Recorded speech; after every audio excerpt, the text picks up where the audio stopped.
Committee করে প্রতিটা কেন্দ্রকে আমাদের সুরক্ষা দিতে হবে। কারণ আপনারা ভুললে চলবে না যে আওয়ামী লীগ এখনো সবাই মারা যায় নাই।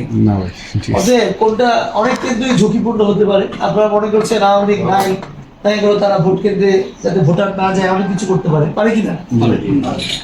এই জন্যই প্রতিটা ভোট কেন্দ্রেই যে মহল্লার, সেই মহল্লা থেকে মহিলা সহ সিনিয়র যারা আছে,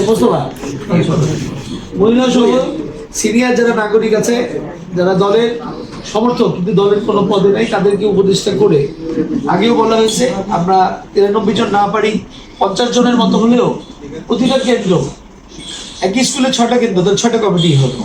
তুমি কমপক্ষে 50 জন হলেও করে আমাকে একটা কমিটি করে তৈরি করে দিতে হবে মোস্তফার কাছে, খুবই দ্রুত।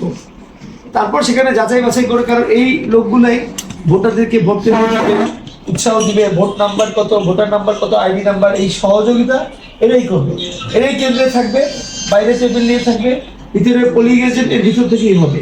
তো কোনটা জাল ভোট, কোনটা মৃত ব্যক্তির ভোট, সে ওই পাড়ার আপনার পাশের বাসার লোক কিনা, ঠিক না, যে লোককে মারা গেছে ওই লোকের নামে কেউ ভোট দিতে আসলো কিনা, ঠিক আছে। অতএব এই জিনিসগুলো কিন্তু ওরাই ঠিক করবে। তো এনসিপি নতুন হলেও তারা তো সব তরুণ, তারাও তো প্রার্থী দিবে, তাদের কমিটি থাকবে, ঠিক না মোস্তফা?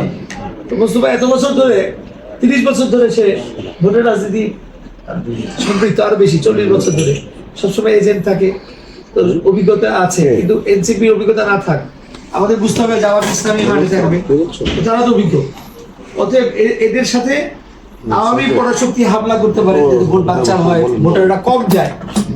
এই জন্যই কেন্দ্রভিত্তিক আমাদের কমিটি, যেটা আমিনুল ভাই কদিন আগেই আমার সাথে পরশুদিনই কথা হলো, উনি ওনার পল্লবীতে নিয়ে নিচ্ছে, ঢাকা মহানগরে আবারও চাপ দিবে, অল্প সময় বেঁধে দিবে, এই সময়ের মধ্যে সবাইকে জমা দিতে হবে।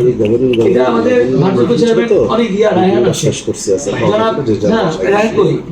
রহমান এটার উপরই জোর দিচ্ছে যে কিভাবে প্রশিক্ষণ দেওয়া, পোলিং এজেন্টের কাজ কি হবে, জাল ভোট শনাক্ত করা, মৃত ব্যক্তির ভোট শনাক্ত করা এবং জাল ভোটকে প্রতিবাদ করা, পোলিং এজেন্টের কাজ যথাযথভাবে ঠিক জায়গায়, ভুল জায়গায় যাতে কেউ ভোট না দেয়, এই জিনিসগুলা আমাদের চেয়ারম্যানও বিএনপির পক্ষ থেকে পোলিং এজেন্টের ট্রেনিং, এই সব কিছুই কিন্তু ওনারা এখন জোর দিচ্ছে আগামীতে ভোটের জন্য।